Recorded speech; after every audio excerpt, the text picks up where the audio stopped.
Shalom, selamat pagi adik-adik. Ketemu lagi kita minggu ini ya.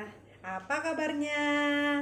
Fantastis, luar biasa. Yes, yes, yes. Nah, adik-adik yang ada di rumah apa kabarnya? Pasti baik ya. Semuanya sehat. Puji Tuhan. Oke, sudah siap Alkitabnya semuanya? Mari buka Alkitabnya dari 1 Samuel pasal yang ke-16 ayat 1 sampai ayatnya yang ke-13. Tapi kita baca saja ayat yang ke-7. Tante bacakan aja ayat yang ke-7 bagian B ya. Adik-adik di rumah nanti baca dari ayat 1 sampai ayat yang 13. Tante baca ayat 7 bagian terakhir. Bukan yang dilihat manusia, yang dilihat Allah. Manusia melihat apa yang di depan mata, tetapi Tuhan melihat hati. Nah, adik-adik yang ada di rumah, hari ini kita belajar dari siapa? Kemarin kita belajar dari seorang Yusuf. Sekarang kita belajar dari Daud. Kenapa si Daud ini?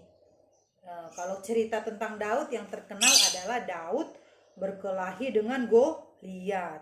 Nah, ternyata Daud ini mengalami yang namanya diskriminasi. Siapa yang tahu arti diskriminasi? Nah, silakan mama papanya jelaskan ya. Diskriminasi ini adalah dibedakan ya. Dia dibedakan dari saudara-saudaranya yang lain. Nah, kalau Yusuf yang kemarin dia lebih disayang, ternyata si Daud ini dia dianggap tidak ada ya. Si Daud ini dianggap anak paling bungsu ya. Sudahlah jadi gembala domba. Jadi si Yusuf ini tukang gembala domba. Nah, sedangkan kakak-kakaknya, abang-abangnya yang lain, mereka menjadi tentara Israel. Diutus ke medan perang. Wah, siapa yang mau ke medan perang? Ya. Nah, adik-adik dikasih Tuhan. Jadi si Daud ini ternyata mengalami yang namanya diskriminasi. Dia dibedakan, dia dianggap kecil, dia dianggap tidak ada lah artinya. Sudahlah kau jadi gembala domba ya. Kalau waktu itu gembala domba itu orang yang istilahnya terhina lah, nggak ada jabatannya. Jadi dia jadi gembala domba, pembantu lah istilahnya. Nah, adik-adik yang dikasihi Tuhan, ternyata waktu itu Tuhan mengutus Nabi Samuel. Ya, Samuel pada waktu itu menjadi nabi besar di Israel. Diutus Tuhan untuk pergi ke tempatnya Daud. Nah, kata Tuhan, pergilah ke Yerusalem dan persembahkanlah korban. Kemudian urapilah salah satu dari anak Isai. Nah, anak Isai ini ada 8 orang. Tetapi yang satu itulah si Daud. Tidak diperhitungkan, hanya yang 7 ternyata yang diperhitungkan oleh papanya. Ayahnya tadi namanya Isai. Nah, waktu Samuel ke rumah Isai hanya menyuruh 7 anaknya yang datang. Terus di mana si Daud? Di mana yang kecil? Ternyata si Daud ini ada di padang. Dia sedang mengembalakan domba. Nah, dia nggak dihitung, nggak diperhitungkan. Siapa anak-anak di rumah yang nggak diperhitungkan? Adik-adik di rumah siapa yang merasa nggak dianggap sama orang tuanya? Woi, jangan sedih ya. Ternyata senasib dengan Daud. Nah, adik-adik, rupanya si Daud ini orang di rumahnya lagi ada acara, ada pesta pengurapan. Si Daud ini nggak tahu apa-apa. Pergi dia disuruh ke padang menggembalakan domba. Wah, sedih sekali. Nah, adik-adik yang dikasihi Tuhan, setelah Nabi Samuel selesai mempersembahkan korban, dia mau mengurapi.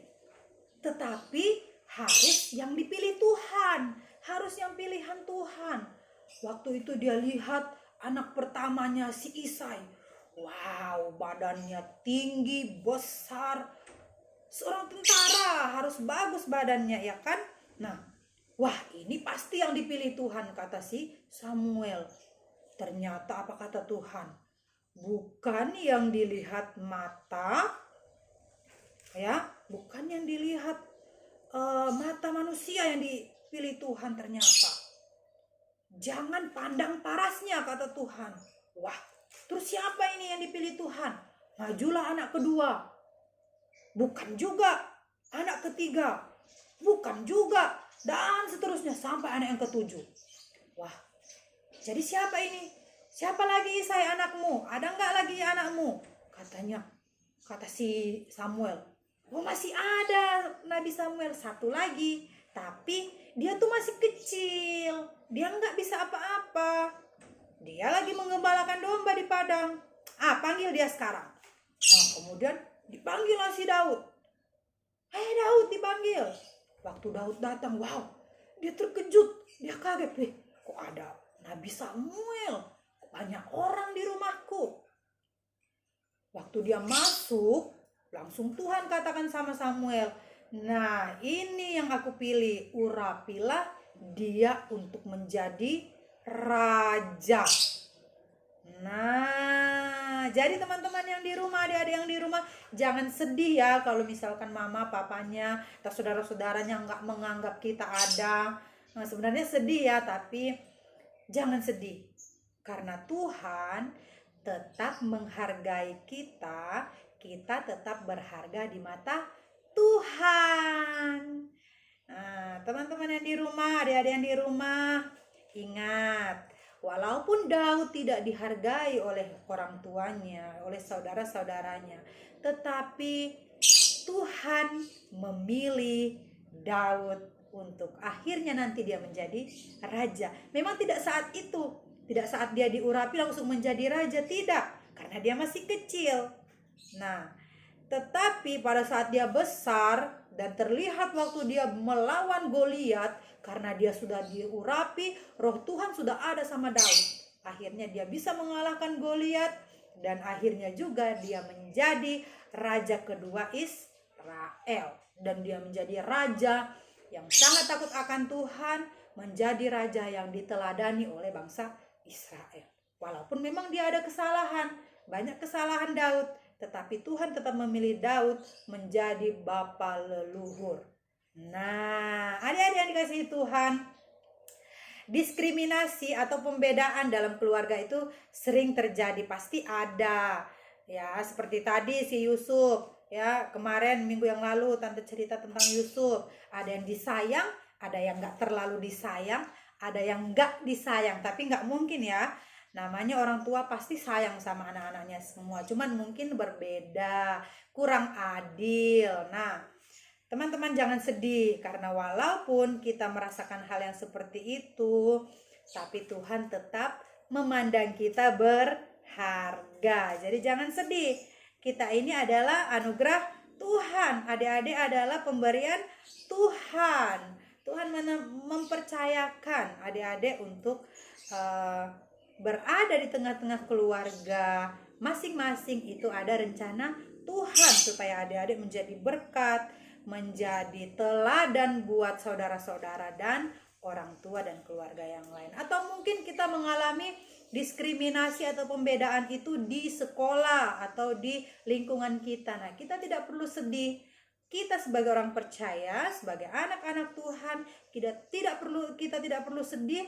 Walaupun orang menganggap orang Kristen seperti ini seperti itu, tidak perlu sedih, karena kita sudah punya jaminan keselamatan di dalam kerajaan sorga. Jadi kita nggak usah sedih, walaupun dunia ini menolak kita nggak usah sedih, kita nggak usah merasa minder dan lain-lain, tapi kita harus bersyukur karena kita berharga di mata Tuhan. Seperti Daud, walaupun dia dibedakan, tapi akhirnya Tuhan memilih Daud untuk menjadi raja, bukan saudara-saudaranya yang lain yang perawakannya hebat, tinggi, besar, jadi tentara. Nah, walaupun seperti itu, akhirnya mereka juga nggak dipilih oleh Tuhan, ya kan? Nah, adik-adik yang dikasihi Tuhan, tetap semangat menjadi anak-anak Tuhan, menjadi berkat, supaya pada akhirnya kita dipilih oleh Tuhan untuk memberkati orang lain. Oke adik-adik, sekian cerita dari Tante hari ini. Semoga kita diberkati. Mari kita berdoa. Tuhan Yesus, terima kasih kami sudah mendengarkan cerita hari ini dari seorang Daud yang menjadi jadi teladan kami, sekalipun dia dibedakan dari saudara-saudaranya, tetapi dia tidak sedih, dia tidak sakit hati, dia tetap tulus melakukan apa yang diperintahkan oleh orang tuanya.